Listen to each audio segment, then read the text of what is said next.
सरदार वल्लभभाई पटेल हे भारताला स्वातंत्र्य मिळाल्यानंतर देशाचे पहिले गृहमंत्री व उपपंतप्रधान झाले. या रूपात त्यांनी पाकिस्तानहून आलेल्या पंजाब व दिल्ली येथील राहणाऱ्या निर्वासितांच्या मदतीसाठी खूप काम केले. फाळणीनंतर उफाळलेल्या हिंसाचारानंतर शांती स्थापनेकरिता त्यांनी कार्य केले.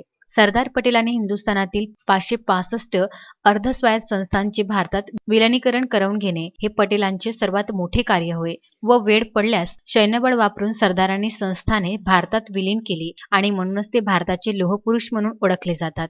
अशा महान सरदार वल्लभभाई पटेल यांच्या पुण्यतिथी दिनानिमित्त आमदार हरीश पिंपळे यांच्या जनसंपर्क कार्यालय मूर्तिजापूर येथे त्यांच्या प्रतिमेचे पूजन व माल्यार्पण करून अभिवादन करण्यात आले. यावेळी भारतीय जनता युवा मोर्चाचे जिल्हाध्यक्ष सचिन देशमुख, भाजपा शहराध्यक्ष रितेश सबाजकर, भाजपा उपशहराध्यक्ष अमित नागवान, सुनील लच्छुवानी, आनंद बांगड, आशिष झाला, राहुल अग्रवाल, गणेश एडवर, योगेश फुरसुले, गणेश ठाकरे, सागर रामकर यांची उपस्थिती होती. बाळासाहेब गणोरकर, विदर्भ न्यूज, मूर्तिजापूर.